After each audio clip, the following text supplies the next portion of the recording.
Good morning, friends. Today we will discuss an important topic, GBS, that is Guillain-Barre syndrome. Recently, due to an outbreak of GBS in Pune, a city of Maharashtra, it attracted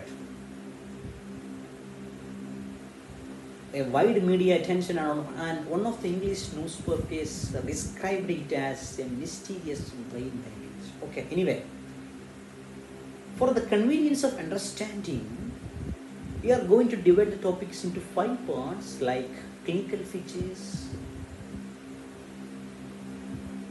immunopathogenesis, variants of GBS, then diagnosis, then treatment modalities and prognosis. Okay. So, before going to clinical features, what is GBS? GBS is an LMN lesion. In neurology, localization is very, very important. Okay. So, it's a LMN lesion. Why is a LMN lesion? It's a polyradiculoneuropathy. What is polyradiculoneuropathy? Poly means multiple. Radiculoneuropathy means spinal nerve roots and peripheral nerves are affected. What is the reason? Due to an autoimmune response. So it is an autoimmune mediated or an immune mediated polyradiculoneuropathy. Understand? Yes. Now, what are the clinical features of GBS? It's a LMN lesion. Already I have told that. So, mainly motor features are there. Okay. What is the main motor feature? It's ascending paralysis. Okay. What is ascending paralysis? Okay. First lower limb, then trunk, then upper limb. Ascending type of paralysis. In 50% of the patients, there is bilateral LMN facial palsy, that is facial diplegia will occur. Okay. What about sensory symptoms? Sensory symptoms means it's not so prominent as motor features, but patients may experience sensory features like tingling dysesthesias in the feet, sometimes pain over spinal cord region.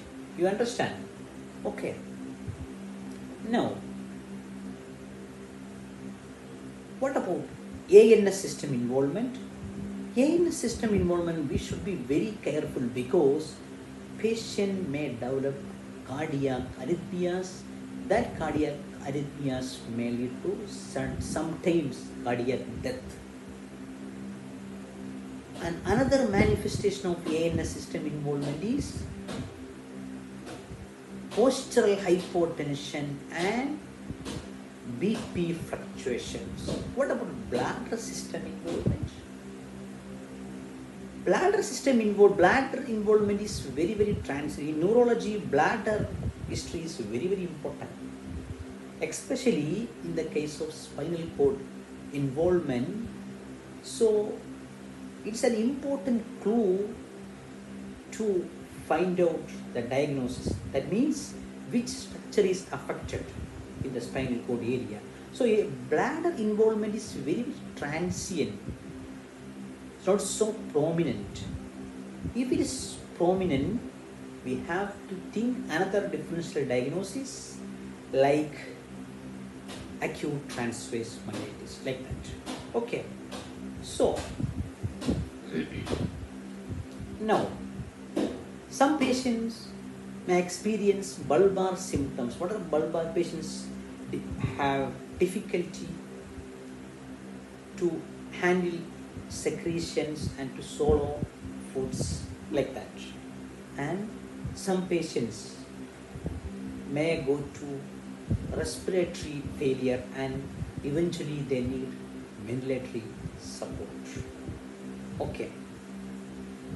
You understand? Now, we will go into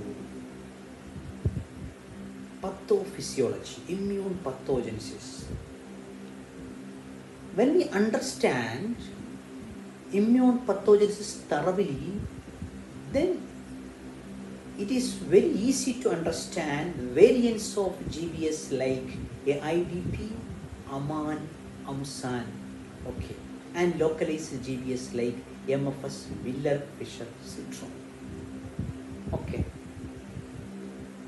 When we discuss about the pathogenesis, in 70% of the GBS patient, there is a trigger. What is a trigger? There may be an infections like GIT infections and RS infection. Mainly, those systems are involved. For example, in GIT infections, infection with Campylobacter jejuni, that triggers an autoimmune response, that the infections causes to produce antibodies, that antibodies mistakenly attacks peripheral nerves. That is due to molecular mimicry. Molecular mimicry between the lipo-oligosaccharides of bacteria and gangliocytes of the nerves. That antibodies mistakenly attack what? These gangliocytes of nerves, and that causes